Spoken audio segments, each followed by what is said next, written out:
माननीय राज्यपाल महोदय ने 23 जनवरी को जो विधानसभा में 280 बिंदुओं वाला अभिभाषण पढ़ा, राज्यपाल का अभिभाषण राजस्थान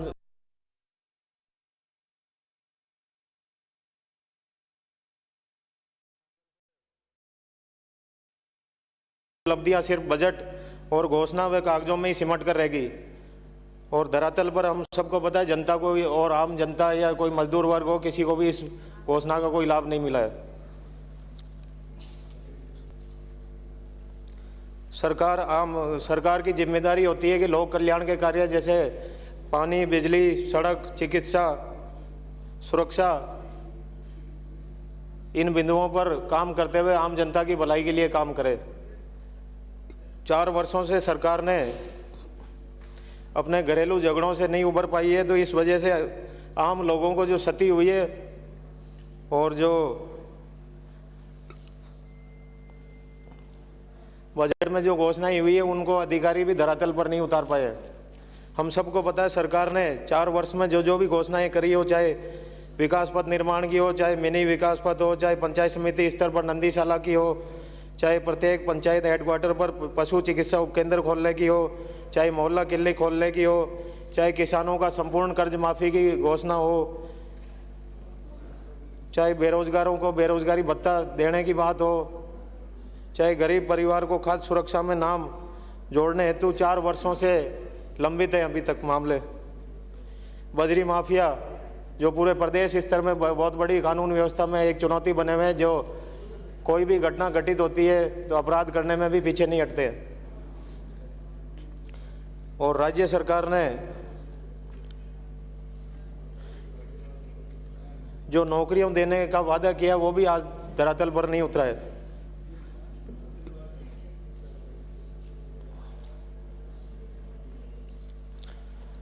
सभापति महोदय,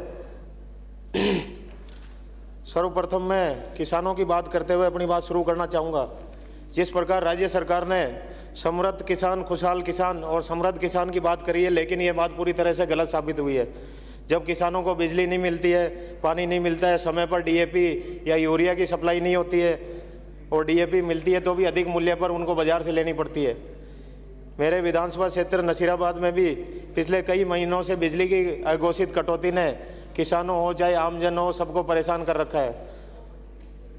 चाहे 6 घंटे 3 फेज बिजली की बात हो, चाहे अपने 18 घंटे सिंगल फेज बिजली देने की बात हो, दिन में बिजली देने की, ये सारी बातें सिर्फ और सिर्फ अपनी घोषणा बनकर रह गई हैं। आज राजस्थान को बिजली के क्षेत्र में हमारी सरकार आत्मनिर्भर बताती है, पर जो हालात हमारे सामने हैं, गाँव में न बिजली है न ट्रांसफार्मर है और हमारे मुख्यमंत्री किसान मित्र योजना के तहत लगभग 8,93,000 किसानों का जो बिजली बिल शून्य हो गया है। मैं कहना चाहूँगा कि बिजली आ ही नहीं रही है तो बिल तो अपने आप ही शून्य हो जाएगा और इसमें सरकार का कोई योगदान नहीं है। सरकार कहती है कि हम 72 घंटे में ट्रांसफार्मर देंगे, लेकिन 72 घंटे तो छोड़ो, किसानों को 72 दिन में भी ट्रांसफार्मर नहीं मिल पा रहे हैं। किसान हर दिन विद्युत कार्यालय के चक्कर लगा रहा है। मेरे यहाँ नए कनेक्शन की बात करूँ तो जिन किसानों ने 2018 के बाद में डिमांड जमा कराएं, 1 साल से ऊपर हो गया है जब मुख्यमंत्री जी ने ये घोषणा करी कि हम किसानों की जो वरीयता सूची है इसको खत्म करके सभी किसानों को बिजली ये कनेक्शन जारी करेंगे, तो ये घोषणा आज भी घोषणा बनकर रहेगी है। किसान विद्युत कार्यालयों के चक्कर लगाने को मजबूर हैं और जिनके 1 वर्ष पहले भी डिमांड जमा होने के उपरांत भी आज खंभे खड़े कर दिए, कहीं केबल नहीं डली है, कहीं ट्रांसफार्मर नहीं पहुँचे हैं, तो ये आज एक लंबित मामला हो गया है। आपने 98 नंबर पॉइंट पर कहा भारत की आत्मा गांव में बसती है, लेकिन जब गांव के व्यक्ति को समय पर बिजली, समय पर पानी, समय पर चिकित्सा, शिक्षा, अच्छी सड़कें, ये सुविधाएं ग्रामीणों को नहीं मिलेंगी तो भारत की आत्मा गांव में जरूर बसती है। पर लेकिन राजस्थान सरकार इसमें पूरी तरह विफल रही है कि हम यहाँ पर सुविधाएँ पहुँचा सकें। और हमारे जो राज्य सरकार ने एक ट्यूबवेल की घोषणाएँ करी, उसमें भी कई ट्यूबवेल आज भी लंबित हैं। मैं अपने विधानसभा क्षेत्र के फारकिया ग्राम की बात बताना चाहूँगा कि वहाँ पर ट्यूबवेल खुदे लगभग 1 वर्ष पूरा होने को आया है, पर आज भी बिजली विभाग और पेयजल विभाग में आपसी सामंजस्य नहीं होने की वजह से वो कनेक्शन अभी तक भी लंबित है। कानून व्यवस्था की बात करें तो कानून व्यवस्था की स्थिति बहुत खराब है। हम सबको पता है आज राजस्थान सांप्रदायिक दंगों की आग में झुलस रहा है। चाहे 8 अप्रैल 2019 को टोंक में हो, चाहे अपने 24 सितंबर 2020 को डूंगरपुर में हुई हो, चाहे 11 अप्रैल को 2021 को 12 में हुई हो, 19 जुलाई 2021 को झालावाड़ में हुई हो, 2 अप्रैल 2022 को करौली में हिंदू नव वर्ष के मौके पर हुई हो, चाहे 22 अप्रैल को अलवर जिले में मंदिर तोड़ने को लेकर हुई हो, चाहे 2 मई 2022 को जोधपुर के जालोरी गेट पर श्री परशुराम जयंती और ईद को लेकर आपसी झगड़ा हुआ हो, 10 मई को भीलवाड़ा के शास्त्री नगर में युवक की हत्या हो, चाहे 27 जून 2022 को उदयपुर में बहुत बड़ी घटना हुई जिसमें गला काटकर हत्या वाला प्रकरण हो, चाहे 11 मई को हनुमानगढ़ में विश्व हिंदू परिषद कार्यकर्ता पर हमला हुआ हो। ये शांत प्रदेश है और हम सबको पता है पुलिस प्रशासन केवल सांप्रदायिक तुष्टीकरण के लिए सरकार द्वारा पुलिस तंत्र को पूरी तरह फेल और निकम्मा बनाया जा रहा है। प्रदेश में 85% सांप्रदायिक घटना अंजाम दी जा रही है। बात करें प्रदेश में कानून व्यवस्था तो अपहरण, मर्डर, डकैती में राजस्थान नंबर 1 है। कहते हैं कि जहाँ का राजा केवल अपनी कुर्सी बचाने रखने के उद्देश्य से ही काम करता है तो उस देश का धनी धोरी कोई नहीं होता है। और आज प्रदेश की पुलिस का स्लोगन बदलकर आम जन में भय और अपराधियों में साठगांठ वाला हो गया है। आए दिन कोई ना कोई गैंगस्टर सामने आ रही है, कोई ना कोई नए गैंग बनते हैं और खुलेआम हमारे चुनौती सरकार को चुनौती देते हुए बड़े बाजार में ये घटनाएं अंजाम दे रहे हैं। गोलीबारी हो, चाहे अपहरण हो, डकैती हो, तो इन राज्यों में अपराधियों को कोई डर नहीं है कि ये घटनाएं अंजाम देने के बाद हमारा क्या होगा। और हम बात करें बिजली की तो बिजली पूरे देश में सबसे ज़्यादा हमारी राजस्थान सरकार में आत्मनिर्भर होने के बावजूद जीरो रीडिंग के बिल भेजकर भी अगले महीने हज़ारों के बिल भेजकर आमजन से मनमानी बिल वसूली करने की बात की जा रही है। किसानों को पूरे समय बिजली नहीं उपलब्ध कराई जा रही है और जो बिजली दी जा रही है वह भी कड़ाके की ठंड में मध्य रात्रि में दी जा रही है। पेयजल में जो योजना में अपने नसीराबाद विधानसभा की बात करते हुए अपनी बात शुरू करना चाहूँगा। पेयजल में हमारे मुख्यमंत्री जी ने जिस प्रकार नसीराबाद वृद्ध ग्रामीण पेयजल योजना की जब घोषणा करी तो हमें लगा कि समय पर अपना पेयजल उपलब्ध होगा। तो अब ये जो नसीराबाद ग्रामीण पेयजल योजना है इसकी स्वीकृति अभी तक जारी नहीं हो पाई है और नहीं इसके टेंडर लगे हैं। तो अब इसके लिए मैं आपके माध्यम से सरकार से पूछना चाहूँगा कि जब घोषणा हो गई है तो आम जनता से जुड़ी हुई इस योजना को क्यों रोका जा रहा है। और जो जल जीवन मिशन के माध्यम से जो केंद्र सरकार ने हर घर नल पहुंचाने की, नल से जल पहुंचाने की जो जिम्मेदारी ली है उसके लिए हम सब केंद्र सरकार का धन्यवाद करना चाहते हैं। हमारे प्रधानमंत्री जी ने जो ये महती योजना लेकर आए और आम जनता और गरीबों को और गाँव में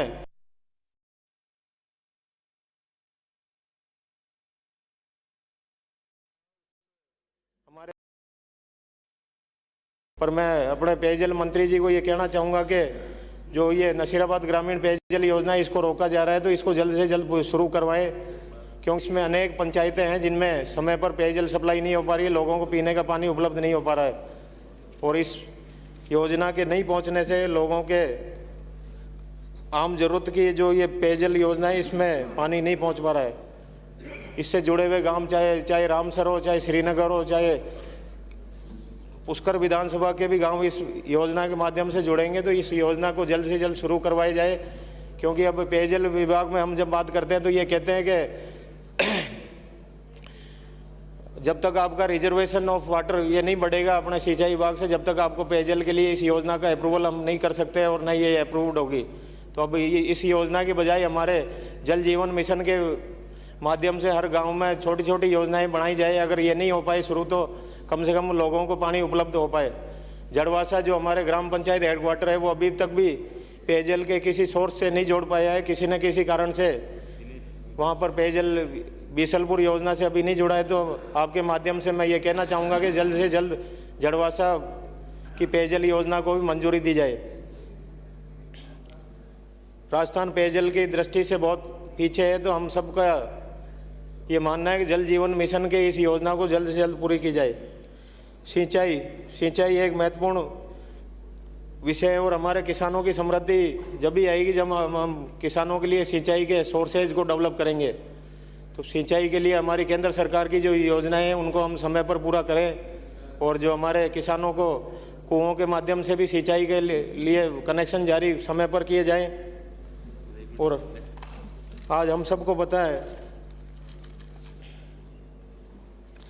चिकित्सा के क्षेत्र में जब सभापति महोदय भारतीय जनता पार्टी की सरकार ने भामाशाह योजना में 3 लाख के इलाज का प्रावधान किया और केंद्र सरकार ने आयुष्मान योजना लागू की, जिसमें पूरे भारत में अनुबंधित प्राइवेट हॉस्पिटल में 5 लाख तक का इलाज निःशुल्क उपलब्ध करने का प्रावधान है। आपने दोनों को मिलाकर नया नाम चिरंजीवी कर दिया है।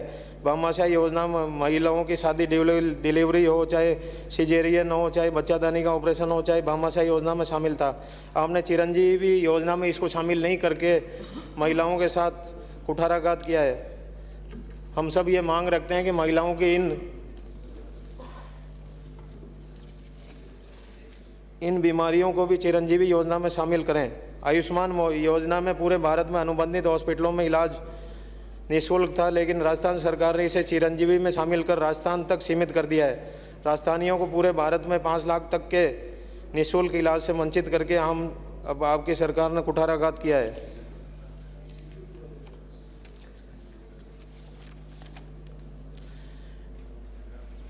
माननीय सभापति महोदय, मैं आपके माध्यम से चिकित्सा मंत्री जी का ध्यान आकर्षित करना चाहूँगा कि पीसांगण जो CHC भी है और उपखंड स्तर का चिकित्सालय है, तो वहाँ पर चिकित्सा की कोई सुविधा उपलब्ध नहीं है। महज एक डॉक्टर वहाँ पर उपलब्ध हैं, तो इनको किया जाए। मुख्यमंत्री जो निःशुल्क जांच योजना है, इसमें आधी बार जब ये मरीज हमारे यहाँ पर पहुँचते हैं तो आधी बार मशीनें ख़राब मिलती हैं या वो बंद मिलती है। डॉक्टर से पूछने पर वो ये कहते हैं कि हमारे राजस्थान डायरेक्टर साहब के स्तर पर ये मशीनों को ठीक करने का हो रखा है अनुबंध, तो वहाँ से वो आएंगे जब ये ठीक होंगी।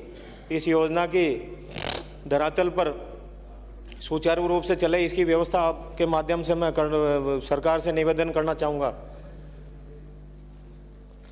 शिक्षा के क्षेत्र में हम सबको पता है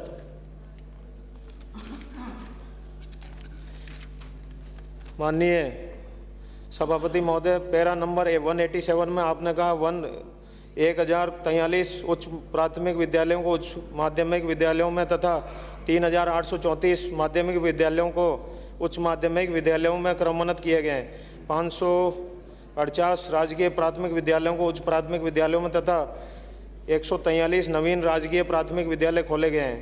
साथ ही आपने राजकीय विद्यालयों को अंग्रेजी माध्यम के राजकीय विद्यालयों में रूपांतरित किया गया है। मैं इन क्रमोन्नत विद्यालयों के संदर्भ में मेरे विधानसभा क्षेत्र नसीराबाद में शिक्षकों की भारी परेशानी से हमारे विद्यार्थी सब परेशान हैं और विद्यार्थी अपनी शिक्षा को बेहतर तरीके से नहीं कर पा रहे हैं। विद्यार्थियों को मूलभूत सुविधाओं का अभाव है, इंफ्रास्ट्रक्चर की कमी है और DMFT के माध्यम से भी महज कम से 4 से 5 विद्यालयों को कमरों की सुविधा दी गई है। तो इसको भी दायरा बढ़ाते हुए सभी जो उच्च माध्यमिक विद्यालय उनमें हॉलों का निर्माण हो, कमरों का निर्माण हो और बच्चों को अच्छी शिक्षा मिले। और मेरा आपसे निवेदन है कि जिस प्रकार प्राइवेट स्कूलों में मूलभूत सुविधाएं होती है, पानी की हो, बिजली की हो, तो हमारे सरकारी विद्यालयों में भी जो जल जीवन मिशन में जो ग्रामीण आबादी के बीच में विद्यालय हैं उनमें कम से कम नल कनेक्शन जारी किया जाए। राज्य सरकार के स्तर पर इस पर कोई निर्णय हो कि भाई सभी विद्यालयों में गुणवत्तापूर्ण पानी पहुँचे, इसकी व्यवस्था सुनिश्चित की जाए। बिजली के क्षेत्र में मैं नसीराबाद छावनी परिषद में जो अभी 1 महीने से विद्युत कटौती रोड लाइटों का और सार्वजनिक प्रकाश व्यवस्था के उसमें हो रही है, तो इसके आपके माध्यम से ये कहना चाहूँगा कि जिस प्रकार और नगर परिषदों और नगर पालिकाओं के बिल भी बकाया हैं और उसी अनुपात में छावनी परिषद का बकाया है, तो इस पर भी निर्णय लिया जाए। हमारी समय समय पर जिला कलेक्टर साहब से भी वार्ता हुई है, तो अब ये MD साहब हो चाहे अपने बिजली विभाग के और अधिकारी बैठकर इस पर निर्णय करें, क्योंकि सभी नगर पालिकाओं लगभग बकाया रहता है। किसी में 90 लाख, किसी में 50 लाख, छावनी परिषद में 35 लाख के लगभग बकाया है। पर इसमें छावनी परिषद के साथ अलग तरीके से व्यवहार किया जा रहा है और इसमें आम जनता को परेशान करने का काम किया जा रहा है। हम सबको पता है सार्वजनिक प्रकाश व्यवस्था नहीं होने से डकैती हो चाहे अपने चोरी की घटनाओं को बढ़ावा मिल रहा है, आपराधिक तत्व हावी हो रहे हैं और कानून व्यवस्था की स्थिति नसीराबाद छावनी परिषद में खराब हो रही है। इसको सुधारने के लिए अविलंब विद्युत कनेक्शन को चालू करवाकर इनकी आपस में समन्वय कर इसको आगे जारी रखा जाए और मार्च के आसपास जो भी इनका निस्तारण हो उसी हिसाब से और नगर पालिकाओं में जो सुविधाएं राज्य सरकार मुहैया कराती है वही मुहैया छावनी परिषद में भी कराए। मैं आपके माध्यम से कहना चाहूँगा कि शिक्षा के क्षेत्र में राजकीय महाविद्यालय अपने पीसांगण जो उपखंड है मुख्यालय है वहाँ पर राजकीय महाविद्यालय नहीं होने से छात्रों को परेशानी का सामना करना पड़ रहा है। वहाँ पर भी राजकीय महाविद्यालय की स्थापना आगामी वर्ष में शुरू हो।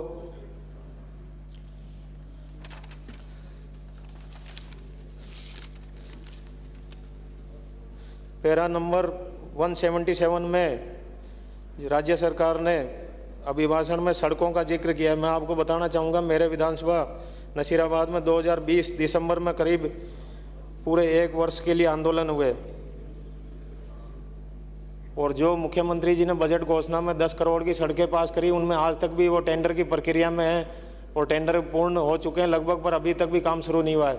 और जो पिछले बजट में 5 करोड़ की जो नॉन पेचेबल और मिसिंग लिंक की योजना में जो सड़कें स्वीकृत हुई है लगभग उनमें भी कई सड़कें आज भी शुरू नहीं हुई हैं। तो इसमें जो जिम्मेदार अधिकारी हैं उन पर कार्रवाई की जाए। स्टेट लेवल पर एक मॉनिटरिंग कमेटी बनाई जाए जो बजट में इस प्रकार की घोषणा में देरी कर रहे हैं उन पर कार्रवाई की जाए। क्यों किस वजह से ये रोडें शुरू नहीं हुई है तो उन पर कार्रवाई करके और काम चालू करवाया जाए जिससे आम जनता को राहत मिले। कानून व्यवस्था की स्थिति में मैं नसीराबाद विधानसभा की बात करना चाहूँगा। जब राज्य सरकार ने बायोडीजल प्राधिकरण का गठन किया और बायोडीजल को ईंधन के रूप में काम में लेने के लिए मान्यता दी, पर पुलिस थानों में अब नसीराबाद जो ट्रांसपोर्ट का बहुत बड़ा काम है यहाँ पर और जो ट्रांसपोर्टर्स को परेशान करने के लिए अब जिनको लाइसेंस जारी कर रखे हैं उनके लाइसेंस के ऊपर अनावश्यक रूप से पुलिस थानों पे दबाव बनाकर हो चाहे और किसी कारणवश इन पे कार्रवाई के नाम पर इन पे जबरन दबाव बढ़ाने का काम राज्य सरकार के अधिकारियों द्वारा किया जा रहा है। तो इस पर भी हमारी राज्य सरकार से मांग है कि राजस्थान हाई कोर्ट ने जब इसमें जो एफआईआर दर्ज हुई उस समय उसको कैंसिल खारिज करते हुए और जब्त वाहनों को छोड़ने का आदेश दिया। हमारे जिला कलेक्टर महोदय ने उस आदेश में रिलीज करने का ऑर्डर जारी किया, उसके बाद भी इसको विलंब करते हुए अधिकारी एक दूसरे पर जिम्मेदारी डालते रहे। तो इस पर भी एक मॉनिटरिंग करते हुए इस पे पुलिस मुख्यालय से आदेश जारी किए जाएं कि इस प्रकार के कामकाज में जहां पर लाइसेंस जारी हो रखे हैं पूरी प्रक्रिया के अनुसार कामकाज हो रहा है तो वहां पर आम जनता को कोई परेशानी नहीं हो ऐसी व्यवस्था की जाए। मैं आपके माध्यम से कहना चाहूँगा कि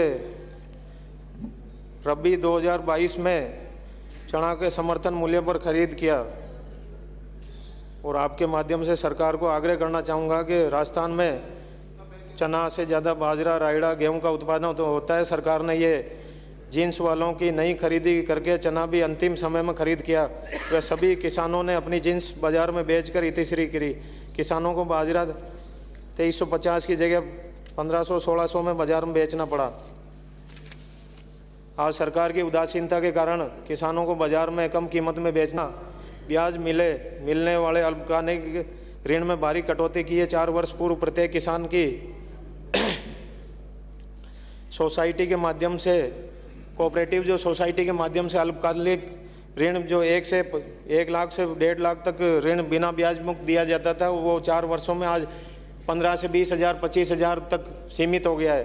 तो किसानों को फ़ायदा पहुंचाने के लिए कम से कम इसकी सीमा बढ़ाई जाए और किसानों को समय पर यह ऋण उपलब्ध करवाया जाए। मैं आपके माध्यम से परिवहन विभाग में की मांगे मैं रखना चाहता हूं कि जिस प्रकार कोविड के समय में परिवहन की रोडवेज बसों को बंद किया गया उसके बाद में राज्य सरकार ने इन बंद बसों को बेच दिया या वो उपलब्ध नहीं करा पाए, उस कारण से आम जनता को भारी परेशानी का सामना करना पड़ रहा है। कई बड़े रूट हो, चाहे उपखंड मुख्यालय हो, चाहे जिला चिकित्सालय को जोड़ने वाले हो, चाहे अपने हाई कोर्ट हो, चाहे अपने जिला न्यायालयों को जोड़ने वाले विद्यार्थियों के लिए सबको परेशानी का सामना करना पड़ रहा है। क्योंकि हम सबको पता है परिवहन के साधन समय पर उपलब्ध नहीं होने से कितनी परेशानी का सामना करना पड़ता है। कई बार एग्ज़ाम के समय में बसें उपलब्ध नहीं होने के कारण एग्ज़ाम नहीं दे पाते हमारे विद्यार्थी। तो पीसांगण उपखंड मुख्यालय जहाँ पर हर घंटे में रोडवेज की बस की सुविधा उपलब्ध कोविड के समय में हुई, पर आज के समय में सिर्फ 2 बसें अजमेर ज़िला मुख्यालय के लिए है और 1 बस मात्र जयपुर के लिए है। तो इस व्यवस्था को और सुधारा जाए। परिवहन में और भी हमारे जो बड़े कस्बे हैं, चाहे रामसर हो चाहे श्रीनगर हो, यहाँ से अजमेर मुख्यालय को जोड़ने वाली बसें भी नियमित रूप से नहीं चल रही हैं और बसों को बंद कर दिया गया है। इनको भी पुनः शुरू किया जाए। और आपके माध्यम से मैं ये कहना चाहूँगा कि जो इसके लिए निजी परिवहन सेवा का भी जब तक बसें उपलब्ध नहीं हो, कम से कम सरकार की ओर से निर्णय लिया जाए कि हमारे जो बसें निजी परिवहन सेवा से उपलब्ध हो जाएं, उनको परमिट जारी किए जाएं, जिससे आम जनता को राहत मिल सके। आपने पैरा नंबर 152 में आम जनता को पब्लिक फ्रेंडली वातावरण उपलब्ध कराने के लिए पुलिस थानों में स्वागत कक्ष बढ़वाने का बात कही। पहली बात तो मैं ये कहना चाहता हूँ कि स्वागत कक्ष बढ़ाने से आम आदमी का व्यवहार में कोई, पुलिस के व्यवहार में आम जनता के प्रति कोई सुधार होना भी अपेक्षित है। और पुलिस थानों में जो परिवादियों के साथ जो व्यवहार किया जाता है वह उचित नहीं है। आपने पैरा नंबर 21 में राजस्थान प्रदेश को निरोगी राजस्थान प्रदेश की ओर अग्रसर किया है। तो चिकित्सा सुविधाएं हमारे पास उपलब्ध नहीं है, इनको सुचारू किया जाए। पैरा नंबर 266 में राजस्थान को सूरवीरों की तरह बताया आपने। देश की रक्षा के लिए सैकड़ों वीर सपूतों ने बलिदान दिया। इसी संदर्भ में मेरा आपसे आग्रह है कि समय है, आज कोई दिक्कत देश का जो चौथा स्तंभ कहे जाने वाला मीडिया कर्मी है, आज सुरक्षित नहीं है। इन पर लगातार हमले हो रहे हैं। साथ ही 10 साल पहले हमारे मुख्यमंत्री जी ने नाइला में मीडिया कर्मियों को पत्रकार आवास योजना के तहत प्लाट देने की घोषणा की थी, लेकिन आज भी 571 आवासी 1 महीने से आंदोलन कर रहे हैं। इनकी भी सुनवाई की जानी चाहिए। पैरा नंबर 151 में विद्यार्थियों को अपने यूनिफॉर्म के 2 सेट व सिलाई के लिए 200 रुपये प्रति विद्यार्थी के दिए। मैं सरकार से पूछना चाहूँगा कि ऐसा टेलर मुझे भी बता दें जो 200 रुपये में यूनिफॉर्म और उसकी सिलाई 2 सेट की कर देवे। मुझे ऐसा लगता है कि सरकार बच्चों के साथ मजाक कर रही है। पैरा नंबर 107 प्रशासन गाँव के संग अभियान 2021 के तहत आपने आम जनता से जुड़े मामले अधिकारियों के सामने दर्ज हुए पर यह कहते हुए परेशानी होती है कि इनका निस्तारण आज भी लंबित है। आपने 74,160 पट्टों का जिक्र अपने अभिभाषण में किया है, लेकिन जो अभियानों में आम लोगों की समस्याएं आई उनका जिक्र आज तक नहीं हो पाया है। पर्यटन और धार्मिक जो हमारे स्थल है उनको जोड़ने की राजस्थान सरकार ने बजट में जो घोषणा करी उसको भी आज तक पूरा नहीं किया है। जो हमारे धार्मिक दृष्टि से महत्वपूर्ण हमारे कस्बे हैं, चाहे मंदिर हैं, उनको आज तक भी सड़क विहीन हो, चाहे और सुविधाएं विहीन है। 2 मिनट और बोल रहे हैं आप, 2 मिनट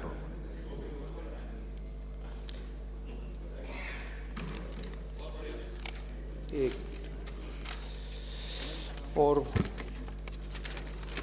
मैं आपके माध्यम से ये कहना चाहूँगा कि जिस प्रकार सरकार ने झूठों का फिर जुमला फेंका, सत्ता के चौबारों से जनता अब नई मूर्ख बनेगी 23 में दोबारा से, ये बात कहते हुए अपनी बात समाप्त करना चाहूँगा। बहुत बहुत धन्यवाद।